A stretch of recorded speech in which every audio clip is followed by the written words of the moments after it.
Okay, so in this video we're going to be going through Learning Outcome 2 of the OCR Level 3 IT, and this is going to be for Unit 1 exam, which is in May this year. Now,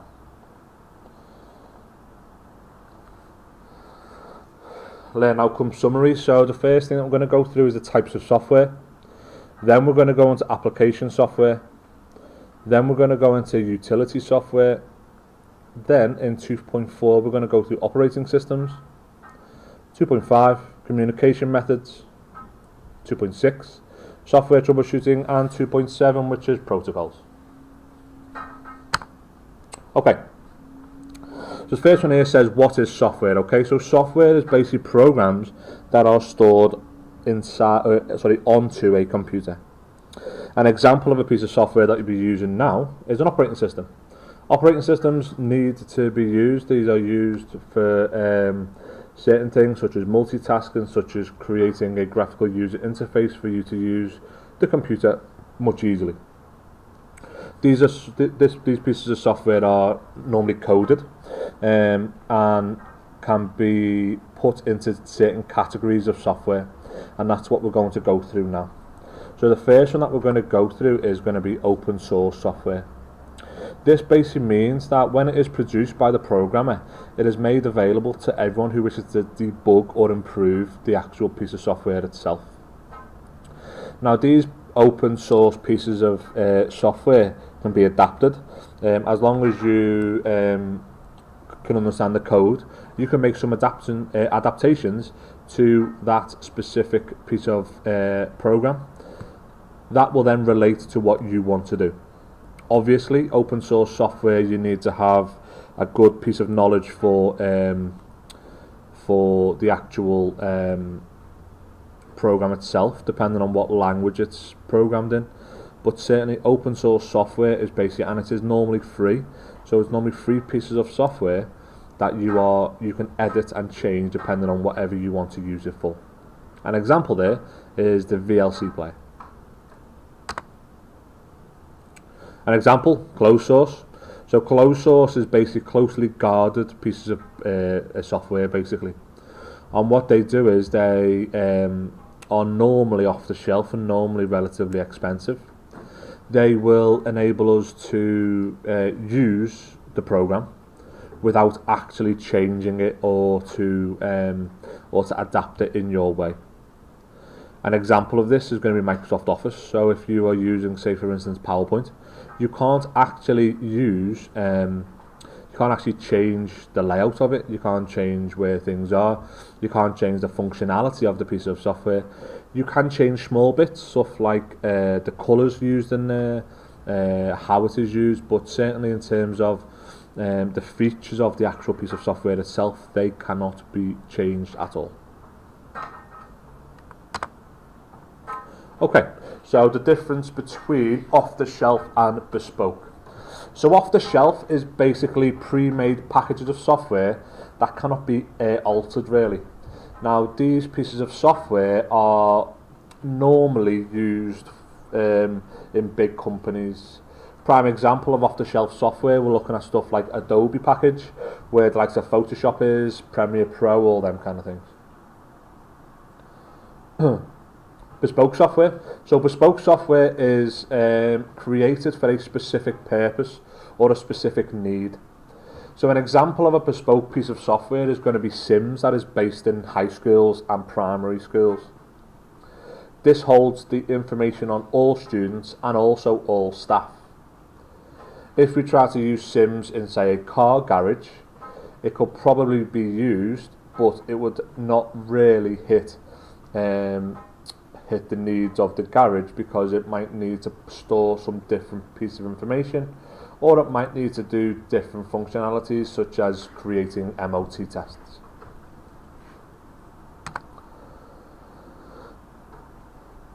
The next is Shareware and Freeware. So Shareware is basically pieces of software that we can use on a trial basis, and these pieces of shareware are normally between 30 to 60 days.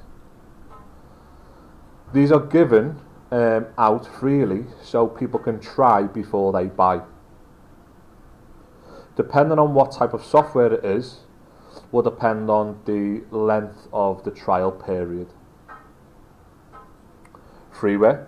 So freeware is distributed free of charge, although there might be some restrictions on upgrades and no warranties. So the word warranty will basically mean that if it breaks, then it breaks, and then no one's really responsible for it. All the rights will remain with the writer or the publisher. So in other words, whoever writes the program will have rights over it. And also what it will do is it will enable people to use these things to use these pieces of program to create certain topics. So for instance, the Adobe Reader, and also iTunes. So iTunes is freely used, but obviously depending on the functionality of it depends on what kind of license you have got for iTunes.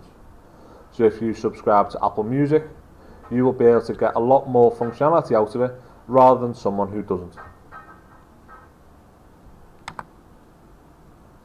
Okay, so these are the different types of application software, and the first one that we're going to go through is going to be productivity software. So these are pieces of software that are standardly used throughout most, if not all, businesses.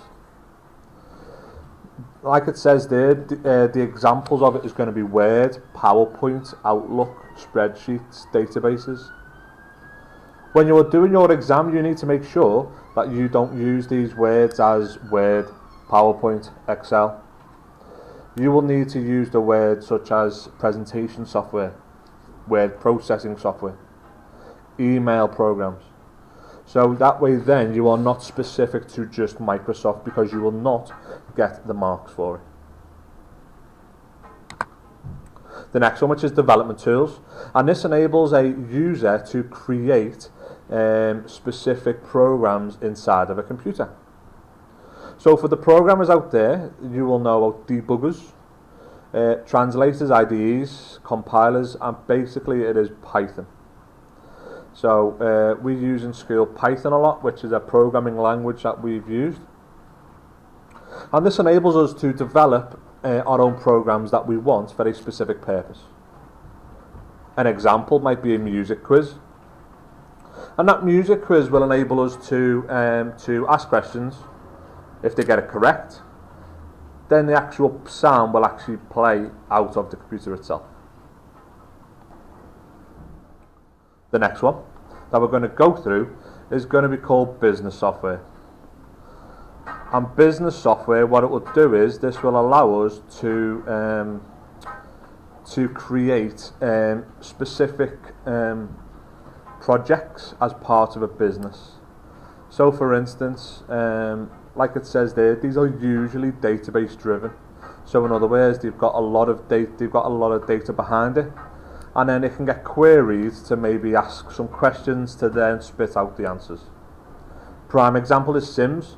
If I wanted to ring home about a student, I would then just insert that student's name in Sims, and I could then get all their contact details, I could then get their timetables, I could get all that kind of piece of information just by using Sims.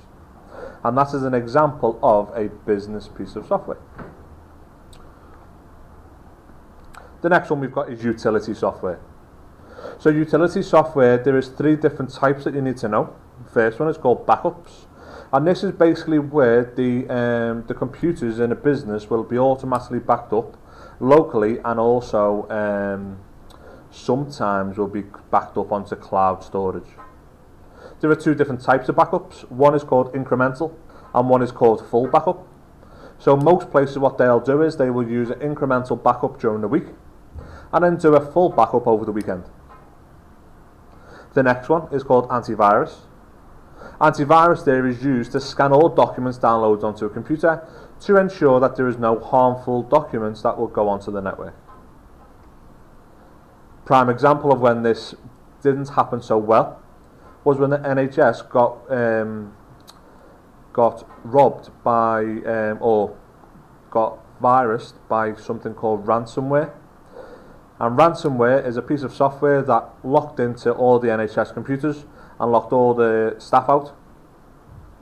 And then they were not able to read anything on the computers. So if people had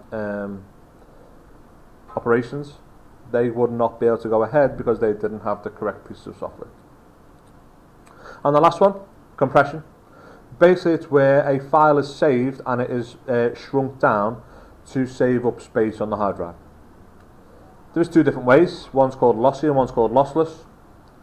Lossy is small amounts of data is lost, so it'll just get rid of the unnecessary bits as part of that program or that file. Lossless, it reduces the binary code and makes it smaller, so it doesn't really lose any detail at all. Okay, operating systems. What is an operating system? So an operating system is basically a group of system software which manage the resource of a computer. So these will manage stuff like the keyboards, the mice, speakers.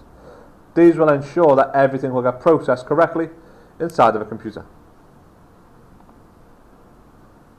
The tasks for the operating system, controlling the time each task is allowed in the processor. So that is understanding how many tasks are going to be in the actual CPU and it's going to be processed at one time. The next one is interrupting when a more urgent task takes priority.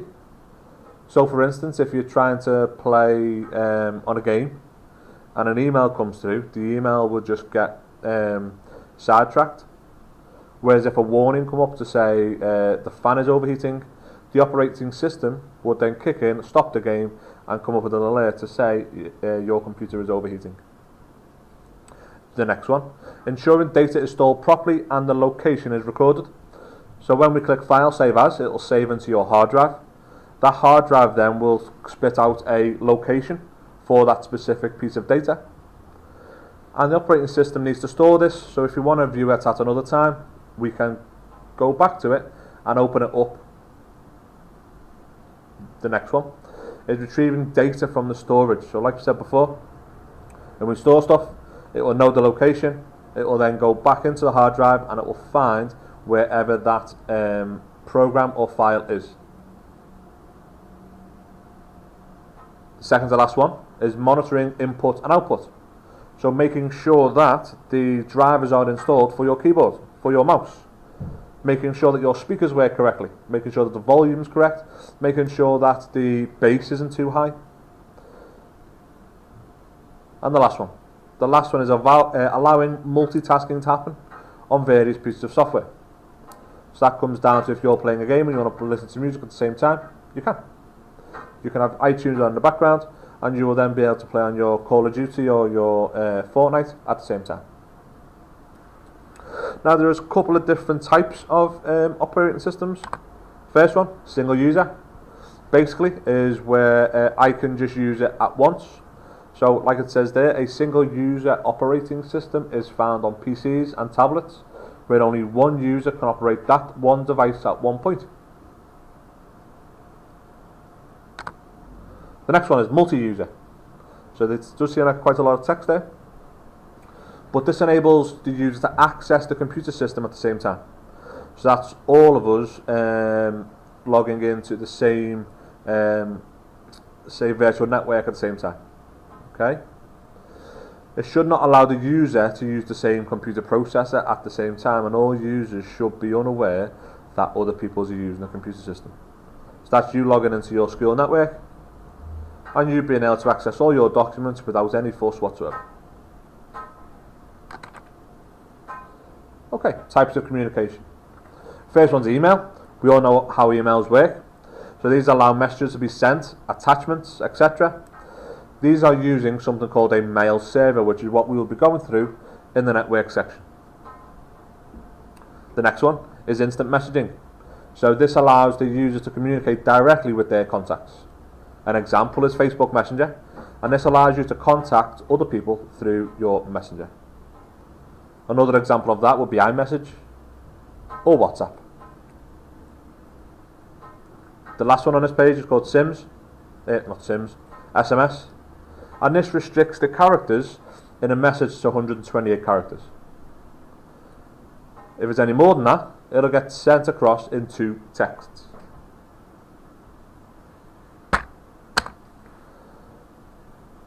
Next one after that is VoIP, so Voice over Internet Protocol. This allows us to communicate using internet-based services, such as FaceTime and video calls, Skype, all them kind of things.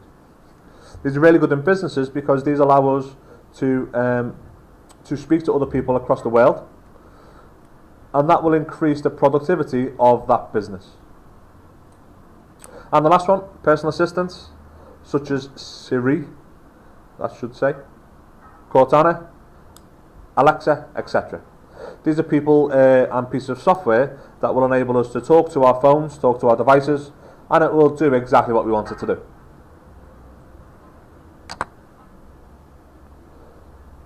What is software troubleshooting? So troubleshooting is a logical step-by-step approach to monitoring, identifying, diagnosing, and correcting errors that may arise. Inside of a computer, there is loads of different things that might happen, and the software needs to have the ability to fix itself.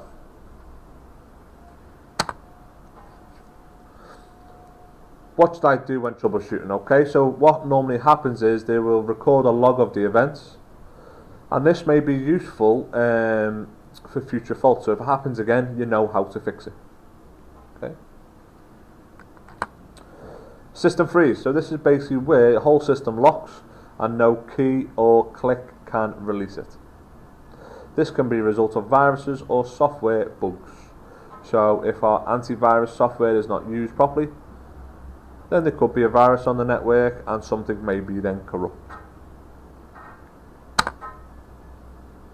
Blue screen. So blue screen is where our screen goes blue. Okay, and this can be caused by issues with the driver software. And what this means by driver software is inside of your computer you will have various drivers that will run various different peripherals. And if these don't work, then you might then get a blue screen. You can then not get out of this, and you may have to then just restart your program. Software errors or bugs. Okay, these are generally due to poor coding or typing errors when coding. Normally, in off-the-shelf software, bespoke software, you will not get stuff like this. But certainly, if it is open source, there might be an error in the code which will then enable it not to run. Okay, updates. There are various amounts of updates that will be applied onto a piece of software. If it is not updated correctly, then the software may malfunction. And that word malfunction basically means that it will crash because it gets confused with the two different types of software that it might be running at the same time. Unusual behaviour. So that's basically where something might glitch, and if it will glitch, that will basically mean that the document will have a lack of sort of detail in it, or something might not behaving the way you expect it. Sometimes that could be down to poor cache in the program, in the computer, or RAM, and this will enable it to crash inside of a computer itself. Software failing to load. This might be actually installing the wrong piece of software. This could also be you might not have the correct libraries installed. So for instance, if you are playing Minecraft and you haven't got a specific mod, that might not be able to load up. So then therefore the software will fail.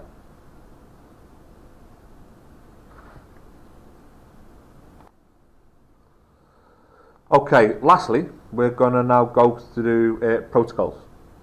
So the first one we're going to go through is IP address.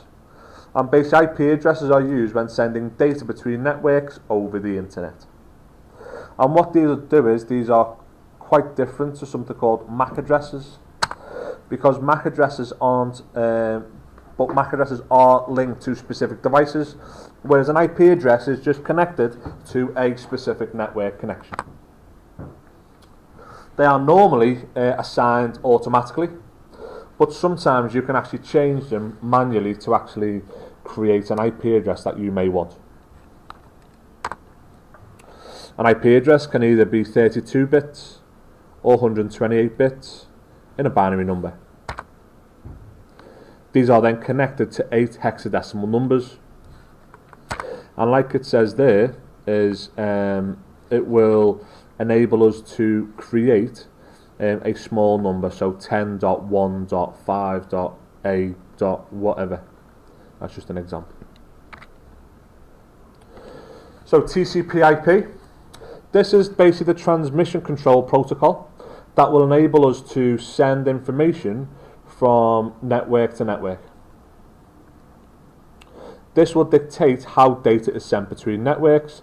So what it will do is the TCP, it will split the data up into packets of data. It will reassemble the packets and it will check to make sure the data is all there, sent and delivered. The IP is responsible for the packet switching. So what it will do is TCP organizes, IP sends it. Okay. So once it is all done, it is all checked, ready to go, it'll give it to IP and go, you can send it across then the network. It will be sent across the network in individual packets, and they might go down various routes, but they will all end up at the other end at the correct user. Here's another set of protocols. So HTTP, normally used for web browsers. The second one down, HTTPS, that is used and that will encrypt all the information sent and received. So that is stuff like inserting your credit card details on a web browser. FTP, which is file transfer protocol, used to access, edit and move files between devices on a network.